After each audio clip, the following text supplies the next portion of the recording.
heard of something called a sneaky link? Yeah, that's the new term, man. For late night hookups, the sneaky link. Yeah. Okay. So with this said, can you think sneaky links eventually get married and be in a committed relationship? Yeah. You get caught. So let me ask you a question. So say for instance, and just for everybody who's out there, please chime in on us right here. I got to ask just a question. I got it. So say for instance, if you're married or you're in a committed relationship with somebody, we go there. We want to use the marriage thing. Well, fuck, we use the marriage thing too. Whatever. So if you're married to somebody, getting whatever, things are not well, but you guys still together, right? And you happen to meet somebody, man, woman, whoever's involved, and you guys just hit it off. I mean, things are so going well. Nobody knows about what's going on in your life, just you and this person. You know what I'm saying? And things are just going well. Like, yo, you're happy. We say a year. You guys been dealing with each other for a whole year. You went through all the seasons together and things of that nature, and things are really hitting off, right? Do you think that person that you're cheating with, you can spend the rest of your life with that person? Do you think, say for instance, y'all cover got blown. So after about a year and a half, your cover got blown, right? And your significant other finds out about this other person. Do you think you guys can live happily ever after together, the person that you've been cheating with? Do you think that's possible? I don't know, man. Hey, no, let's say some weeks we don't talk at all. Some weeks we might talk a few hours. This past week we talked a few hours, man, just talking. And we were talking kind of about this situation and kind of like explaining like the in a situation like that, the real work starts after you get divorced. Yeah. Right? It does. Because then you don't want to be the guy who, she's gotten divorced and then you the first dude to come around quickly, right?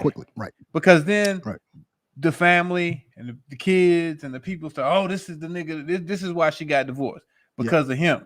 Yep. So now you have to become more of a secret than you were before when you were sneaky link. Exactly. You got to become more of a secret because she has to play I'm just finding myself. I'm going through this thing. I'm not happy. She got to play that role. Right. So I mean, like some kind of way, it seems like people have in their head this ideal that, oh, I'm gonna just get divorced and then I'm taking him to Christmas dinner.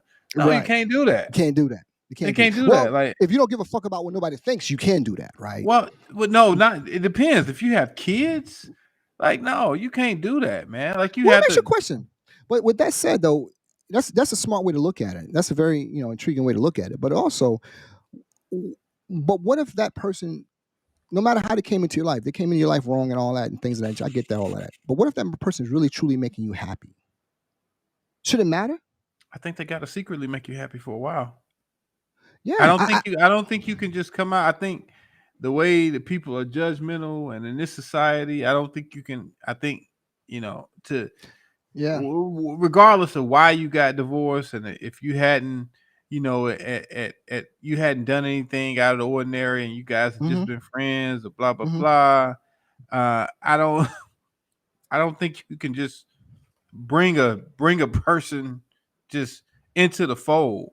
Right. Like that. I think you have to slow walk them into the fold. Well, first, and you and I are both divorced, but first people have to understand, like, no matter what type of person you are and what you did during the marriage, divorce is like a process, man. It is. It's like you have to go through it. You have to understand. Like you have to go through it, and you have to realize, like, now things that we did together, even if we hated each other, now I'm doing on my own. You know what I'm saying? Right. Now I got to take care of this, and this. If you got kids now where there was a co-parent, no matter how little or how much they helped, now there is no help except for when they go with their co-parent. You got to relinquish a lot of control. You got to say, hey, when they were him, they were him. I no longer get to say, hey, do her hair like this. Man, do her hair the way the fuck he wants to do it. You know what I'm saying? So I think that's one thing people have to realize. Like, some kind of way people feel like, oh man, well, soon as I move out. No, it's not going to be like that, bro. It doesn't work that way. But I think there's